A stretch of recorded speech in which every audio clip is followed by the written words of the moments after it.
Jonathan Harker's journal. 3rd of May. Bistritz left Munich at 8:35 p.m. on 1st of May, arriving at Vienna early next morning. Should have arrived at 6:46, but train was an hour late. Budapest seems a wonderful place, from the glimpse which I got of it from the train, and the little I could walk through the streets. I feared to go very far from the station, as we had arrived late, and would start as near the correct time as possible. The impression I had was that we were leaving the west and entering the east, the most western of splendid bridges over the Danube, which is here of noble width and depth, took us among the traditions of Turkish rule.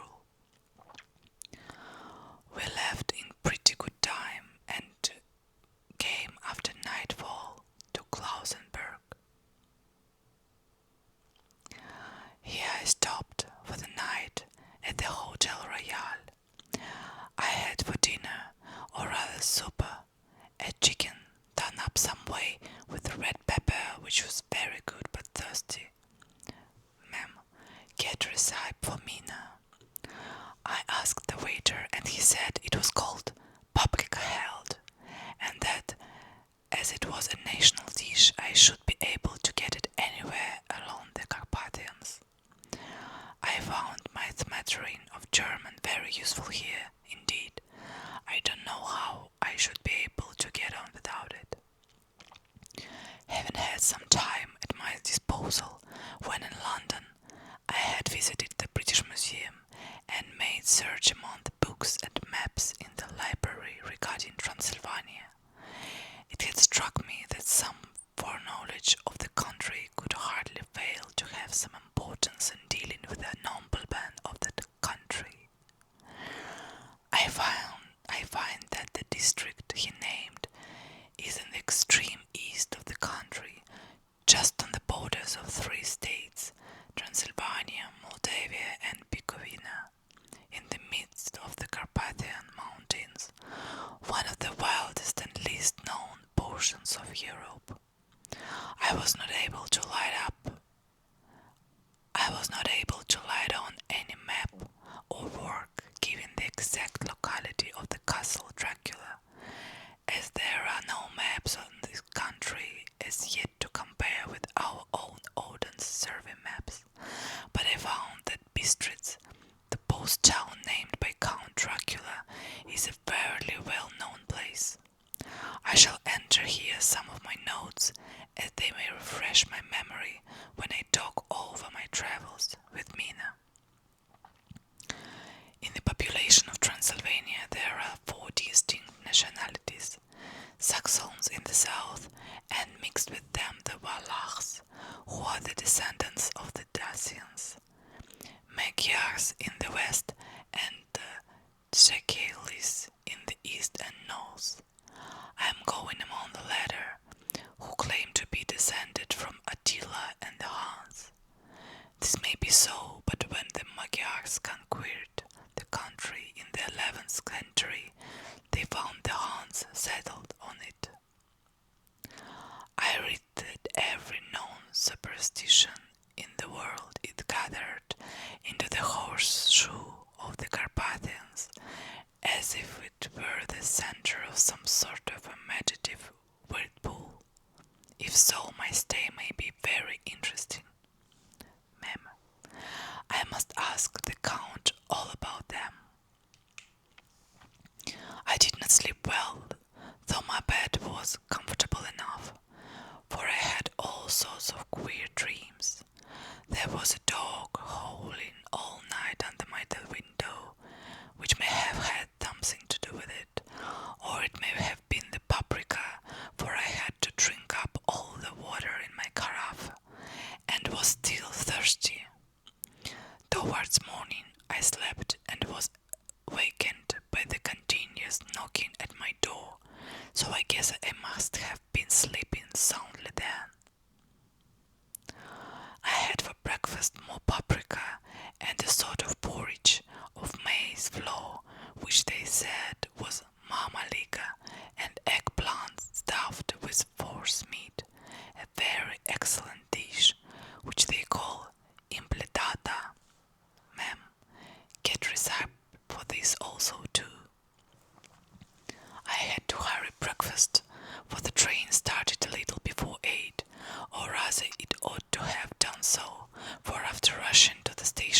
7:30 I had to sit in the carriage for more than an hour before we began to move. It seems to me that the further east you go, the more unpunctual are the trains. What ought they to be in China? All day long we seemed to dawdle through a country which was full of beauty of every kind.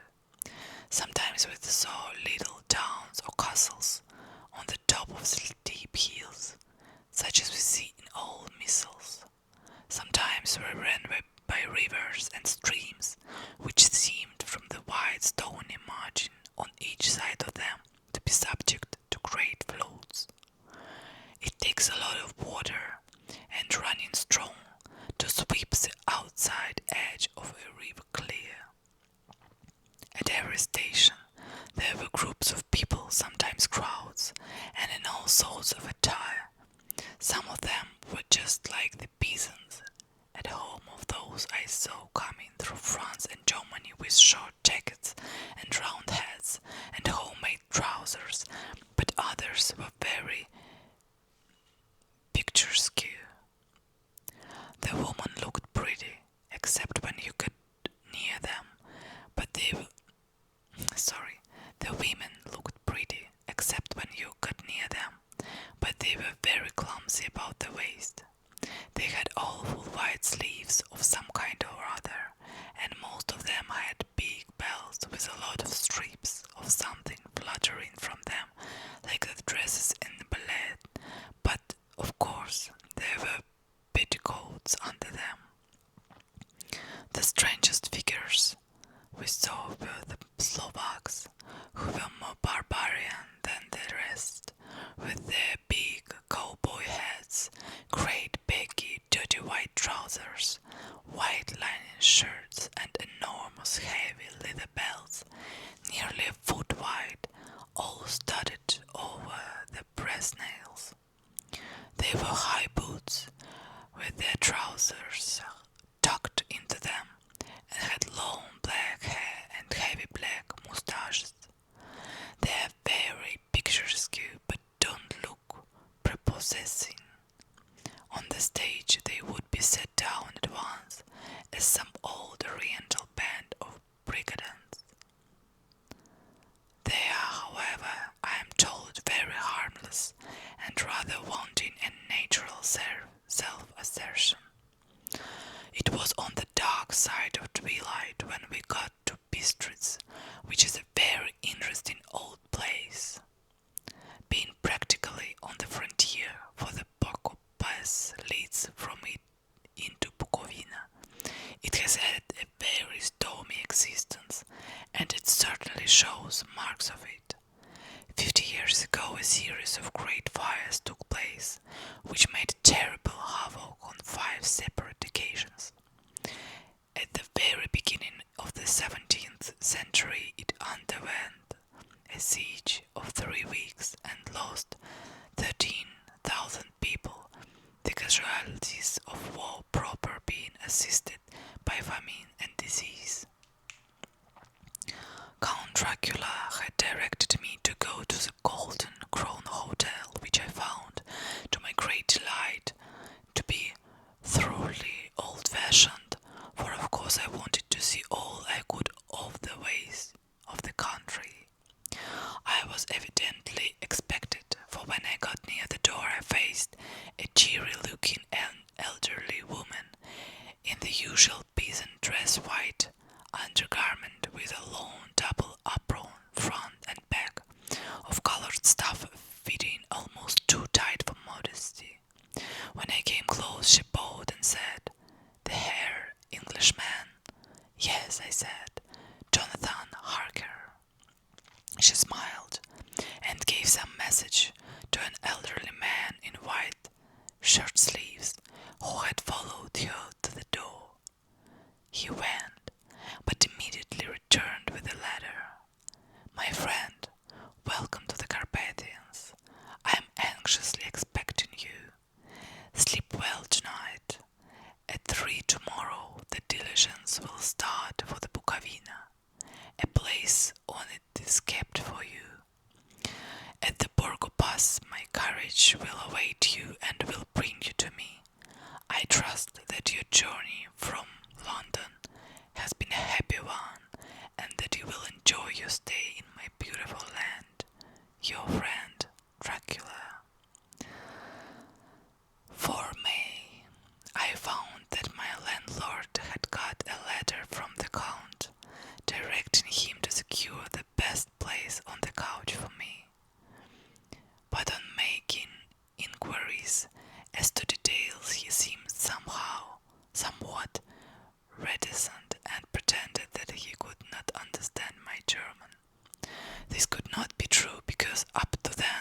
He had understood it perfectly.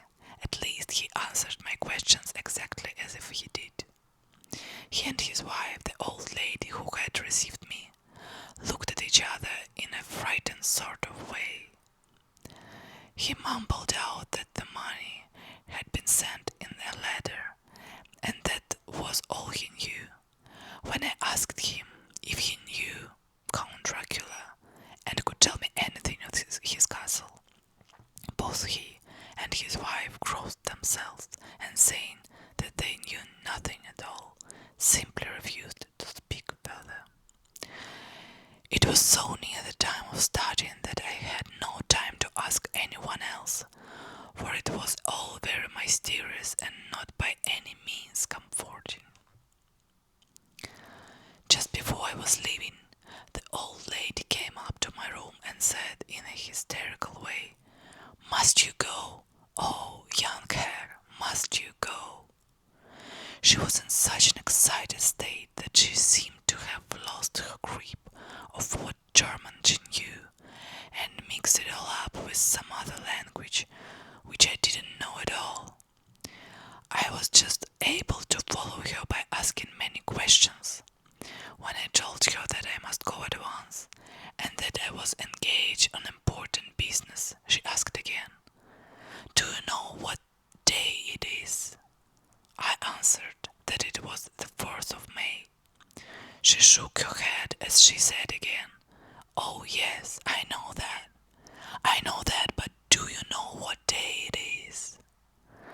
On my saying that I didn't understand, she went on, "It's the eve of St. George's Day. Do you not know that tonight, when the clock strikes midnight, all the evil things in the world will have full sway? Do you know where you are going and what you are going to?" She was in such evident distress that I tried to comfort her, but without effect. Finally, she went down on her knees and implored me not to go, at least to wait a day or two before starting. It was all very ridiculous, but I didn't feel comfortable. However, there was business to be done, and I could allow nothing to interfere with it. I tried to raise her up, and said, as gravely as I could, that I thanked her, but my duty was imperative, and that I must go. She then rose and dried her eyes, and taking a crucifix from her neck, offered it to me. I didn't know what to do, for, as an English churchman, I have been taught to regard such things as in some measure idolatrous, and yet it seems so ungracious to refuse an old lady meaning so well and in such a state of mind. She saw, I suppose, the doubt on my face, for she put the rosary round my neck and said, "For your mother's sake," and went out of the room. I am writing up this part of the diary whilst I am waiting for the couch, which is of course late, and the crucifix is still round my neck. Whether it is the old lady's fear, or the many ghostly traditions of this place, or the crucifix itself, I don't know, but I'm not feeling nearly uneasy in my mind as usual.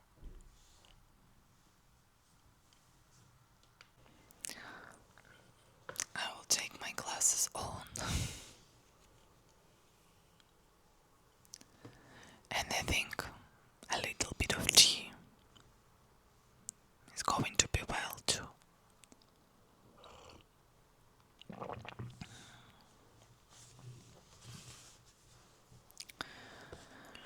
If this book should ever reach Mina before I do, let it bring my goodbye. Here comes the coach. 5th of May. The castle. The grey of the morning has passed, and the sun is high over the distant with trees or hills I know not, for it is so far off that big things and little are mixed. I am not sleepy, and as I am not to be called till I awake, naturally I write till sleep comes. There are many odd things to put down, and lest who reads them may fancy that I didn't too well before I left Bistritz. Let me put down my dinner exactly.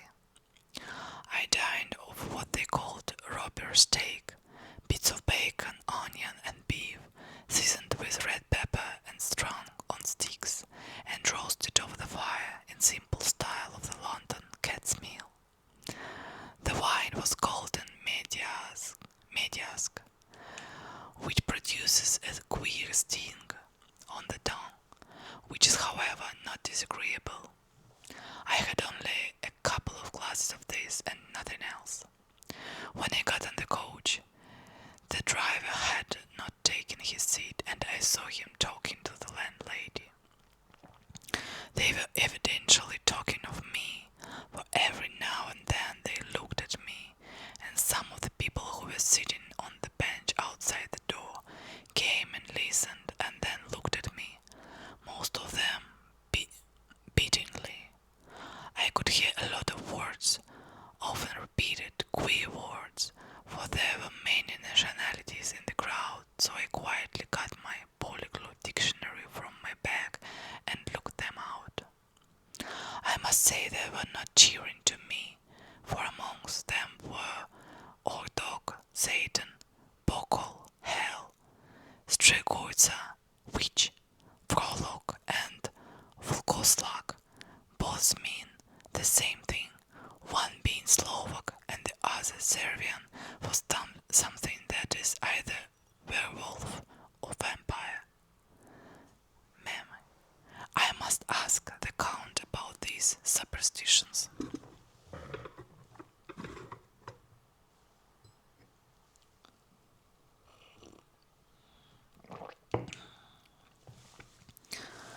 When he started, the crowd round the inn door, which had by this time swelled to a considerable size, all made the sign of the cross and pointed two fingers towards me.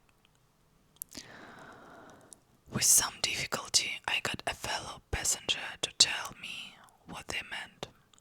He would not answer at first, but on learning that I was English, he explained that it was a charm or guard against the evil eye.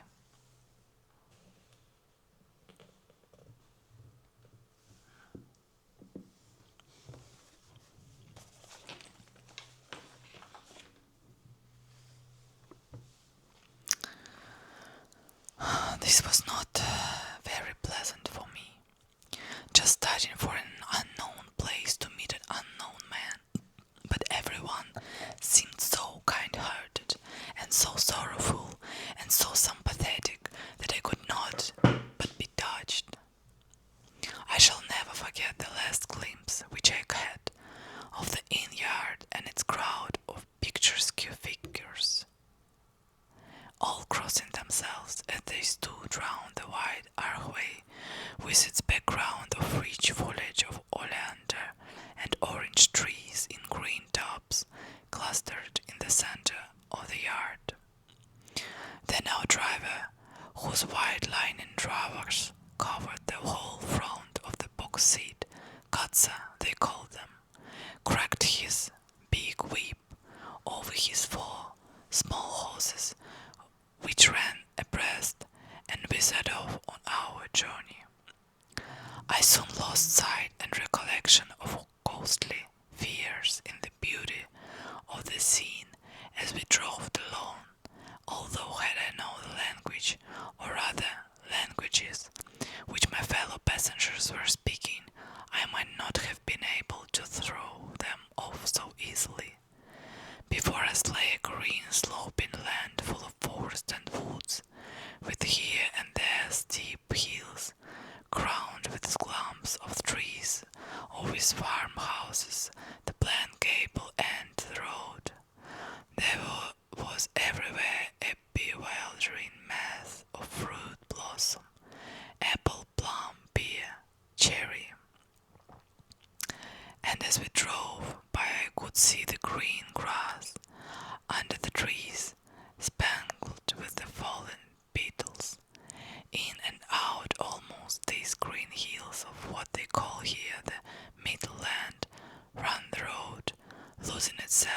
as it swept round by grassy curve, or was shut out by the straggling ends of pine woods, which here and there ran down the hillsides like tongues in flame.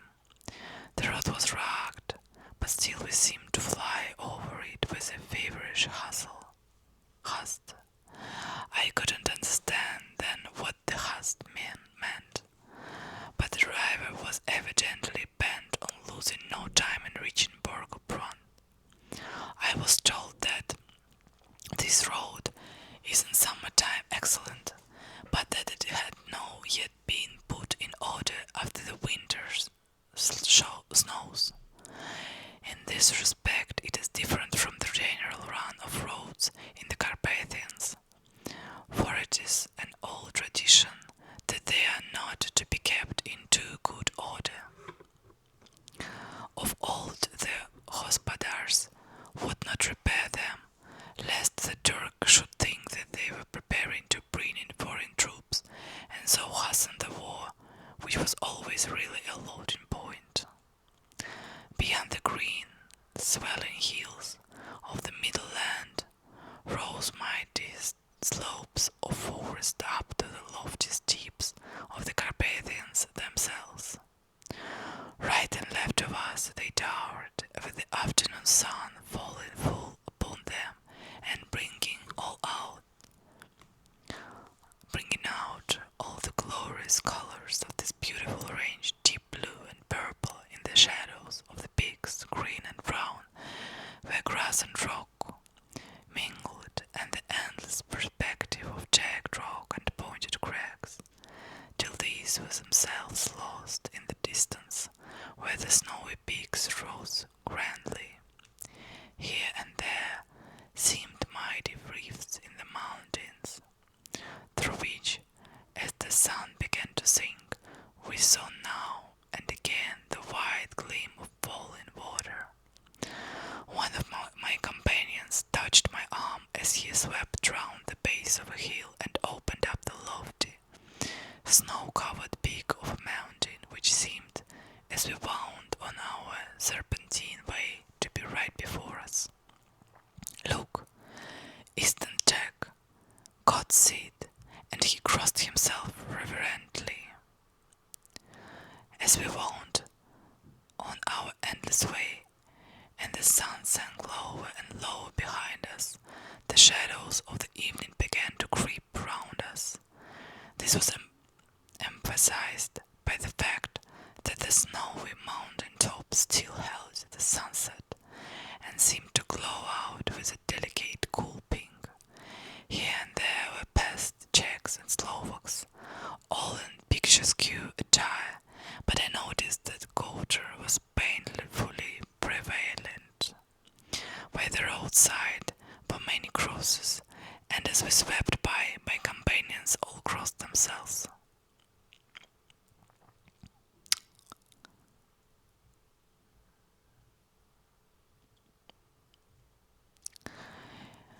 Here and there was a peasant man or woman kneeling before a shrine, who did not even turn round as we approached, but seemed, in the self-surrender of devotion, to have neither eyes nor ears for the outer world. There were many things new to me. For instance, high ricks in the trees, and here and there very beautiful masses of weeping birch, their white stems shining like silver through the delicate green of the leaves. Now and again we passed a later wagon, the ordinary peasant's cart, with its long, snake-like vertebra calculated to subdue the inequalities of the road. On this we were sure to be seated quite a group of homecoming peasants, the Czechs with their white, and the Slovaks with their colored sheepskins, the latter carrying, lance fashion, their long staves with axes at end. As the evening fell, it began to get very cold, and the growing twilight seemed to merge onto the one dark mistiness. The trees, oak, beech, and pine, though in the valleys which ran deep between the spokes of the hills. As we ascended through the pass, the dark figures stood out here and there against the background of late-lying snow. Sometimes, as the road was cut through the pine woods that seemed, in the darkness, to be closing down upon us, great masses of grayness, which here and there bestrewed the trees, produced a peculiarly weird and solemn effect, which carried on the thoughts and grim fancies, engendered early in the evening, when the falling sunset threw into strange relief the ghost-like clouds which amongst the Carpathians seems to wind ceaselessly through the valleys. Sometimes the hills were too steep that, despite our driver's haste, the horses could only go slowly. I wished to get down and walk up them, as we do at home, but the driver would not hear of it. No, no, he said, you must not walk here. The dogs are too fierce. And then he added, with what he evidently meant for grim pleasantry, for he looked round to catch the approving smile of the rest, and you may have enough of such matters before you go to sleep. The only stop he would make was a moment's pause to light his lamps. When it grew dark, there seemed to be some excitement amongst the passengers, and they kept speaking to him, one after the other, as though urging him to further speed. He lashed the horses unmercifully with his long whip, and with wild cries of encouragement urged them on to further exactions. Then, through the darkness, I could see a sort of patch of grey light ahead of us, as though there were a cleft in the hills. The excitement of the passengers grew greater.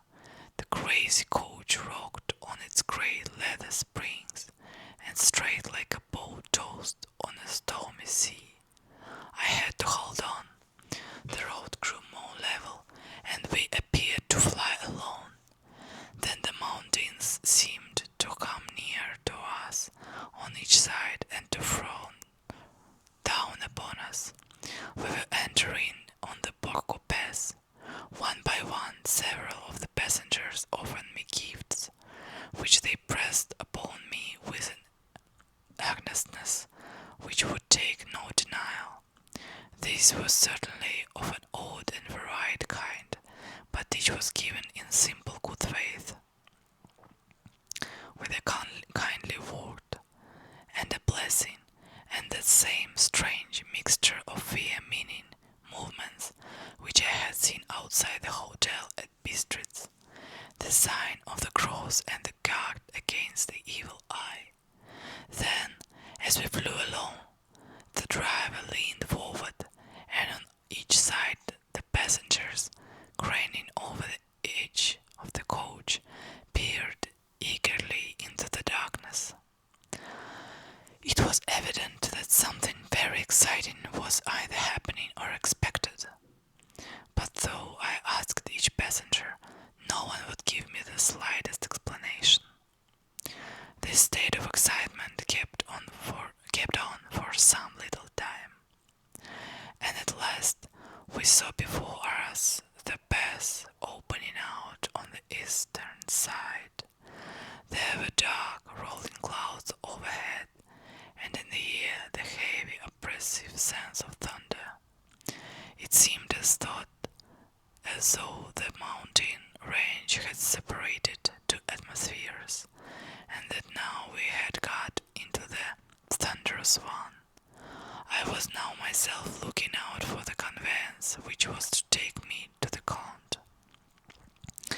Each moment I expected to see the glare of lamps through blackness, but all was dark. The only light was the flickering rays of our own lamps, in which the steam from our hard-driven hoses rose in a white cloud. We could see now the sandy road lying white before us, but there was on it no sign of a vehicle. The passengers drew back with a sign of gladness, which seems to mock my own disappointment. I was already thinking that I had best do, when the driver, looking at his watch, said to the others something which I could hardly hear. It was spoken so quietly and in so low a tone, I thought it was an hour less than the time. Then turning to me, he spoke in German, worse than my own. There is no carriage here. The Herr is not expected after all. He will now come on to Bukovina and return tomorrow or the next day, better the next day. Whilst he was speaking, the horses began to neigh and snort and plunge wildly, so that the driver had to hold them up.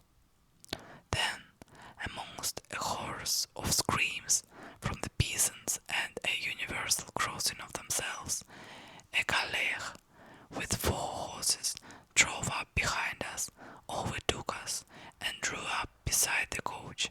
I could see from the flash of our lamps, as the rays fell on them, that the horses were coal black and splendid animals. They were driven by a tall man with a long brown beard and a great black hat, which seemed to hide his face from us.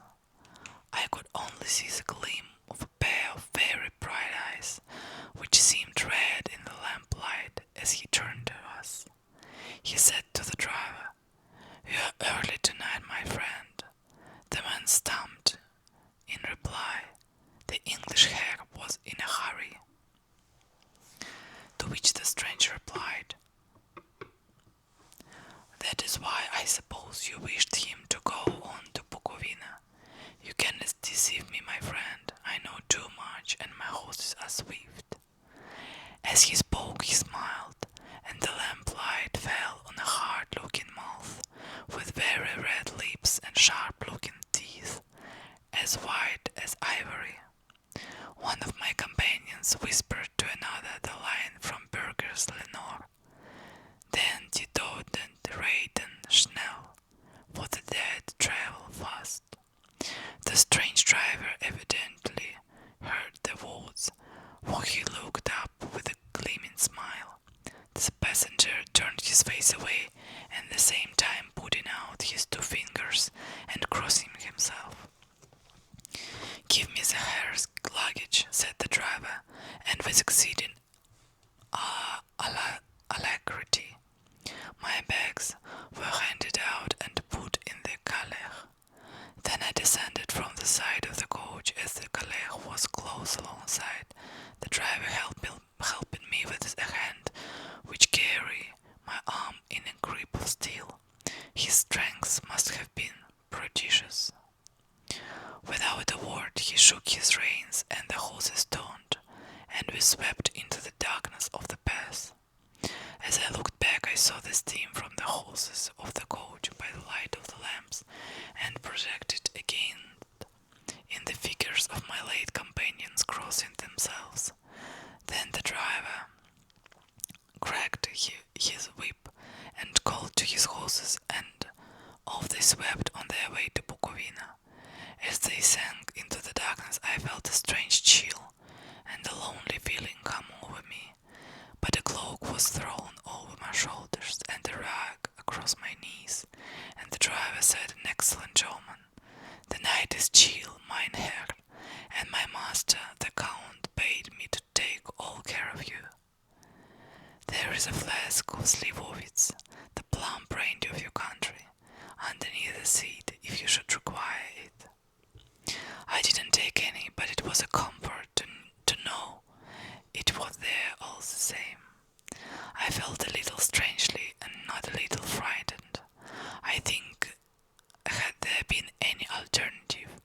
I should have taken it instead of prosecuting that unknown night journey. The carriage went at a hard pace straight along. Then we made a complete turn and went along another straight road. It seemed to me that we were simply going over and over the same ground again.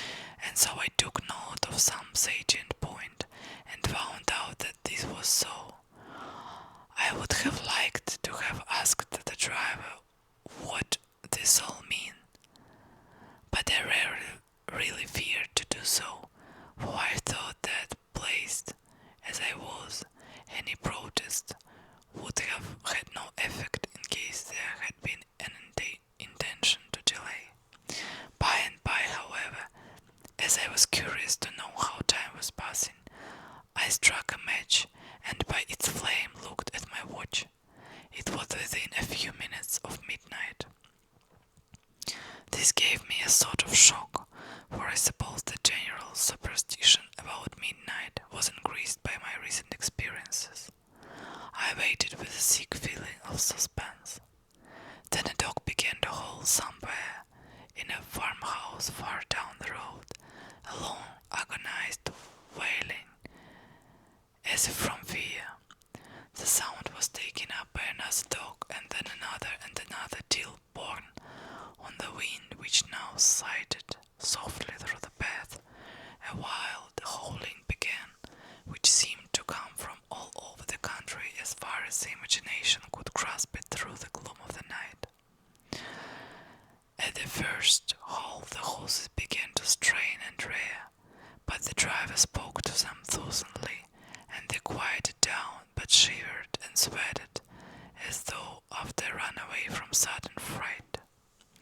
Then, far off in the distance, from the mountains on each side of us began a louder and a sharper howling that of wolves, which affected both the horses and myself in the same way, for I was minded to jump from the calèche and run, whilst they reared again and plunged madly, so that the driver had to use all his great strength to keep them from bolting. In a few minutes, however, my own ears got accustomed to the sound, and the horses so far became quiet that the driver was able to descend and stand before them. He petted and soothed them and whispered something in their ears, as I have heard of horse tamers doing, and with extraordinary effect, for under his caresses they became quite manageable again, though they still trembled. The driver again took his seat, and shaking his reins, started over great pace. This time, after going to the far side of the pass, he suddenly turned down a narrow roadway which ran sharply to the right. Soon we were hemmed in with trees, which in places arced right over the roadway till we passed through a tunnel, and again great frowning rocks guarded us boldly on either side. Though we were in shelter, we could hear the rising wind, for it moaned and whistled through the rocks, and the branches of the trees crashed together as we swept along. It grew cold and colder still, and fine powdery snow began to fall, so that soon we and all around us were covered with a white blanket. The keen wind still carried the howling of the dogs, though this grew fainter as we went on our way. The baying of the wolves sounded nearer and nearer, as though they were closing round of us from every side. I grew dreadfully afraid, and the horses shared my fear. The driver, however, was not in the least disturbed. He kept turning his head to left and right, but I could not see anything from the darkness. Suddenly, away on our left, I saw a faint, flickering blue flame. The driver saw it at the same moment. He at once checked the horses and, jumping to the ground, disappeared into the darkness.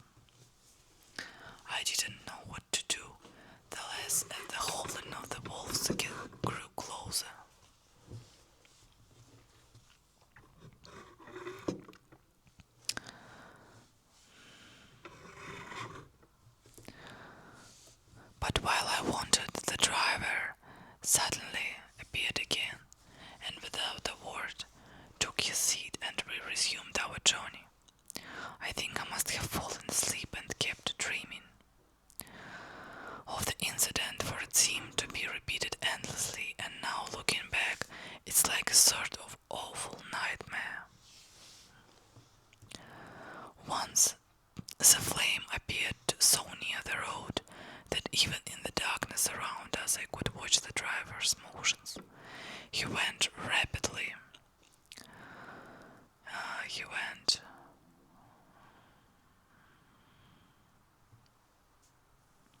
rapidly to where the blue flame arose. It must have been very faint, for it didn't seem to illumine the place around it at all, and gathering a few stones formed them into some device. Once there appeared a strange optical effect. When he stood between me and the flame, he didn't obstruct it, for I could see its ghostly flicker all the same. This startled me, but the effect was only momentary. I took it that my eyes deceived me straining through the darkness.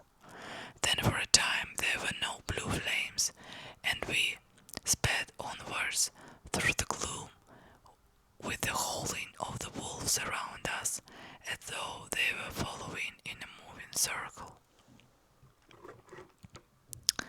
At last, there came a time when the driver went further afield than he had yet gone, and during his absence, the horses began to tremble worse than ever, and to snort and scream with fright. I could not see any cause for it, for the howling of the wolves had ceased altogether. But just then the moon, sailing through the black clouds, appeared behind the jagged crest for a beetling, pine-clad rock, and by its light I saw round us a ring of wolves, with white teeth and lolling red tongues, with long sinewy limbs and shaky hair. They were 100 times more terrible in the grim silence which held them than even when they howled. For myself, I felt a sort of paralysis of fear. It is only when a man feels himself face to face with such horrors that he must understand their true import. All at once, the wolves began to howl as though the moonlight had had some peculiar effect on them. The horses jumped about and reared, and looked helplessly round with eyes that rolled in a way painful to see. But the living ring of terror encompassed them on every side, and they had perforce to remain within it. I called the coachman to come, for it seems to me that the only chance was to try to break out through the ring, and to aid his approach, I shouted and beat the side of the galley, hoping by the noise to scare the wolves from the side, so as to give him a chance of reaching the trap. How he came there I know not, but I heard his voice raised in a tone of imperious command, and looking towards the sound saw him stand in the roadway.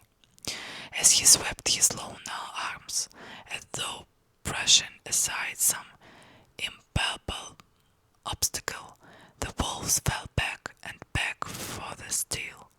Just then a heavy cloud passed across the face of the moon, so that we were again in darkness. When I could see again, the driver was climbing into the calèche and the wolves disappeared. This was also strange and uncanny, that a dreadful fear came upon me, and I was afraid to speak or move. The time seemed interminable as we swept on our way, now in almost complete darkness, for the rolling clouds obscured the moon. We kept on ascending, with occasional periods of quick descent, but in the main always ascending. Suddenly, I became conscious of the fact that the driver was in act of pulling up the horses in the courtyard of a vast ruined castle, from whose tall black windows came no ray of light, and those broken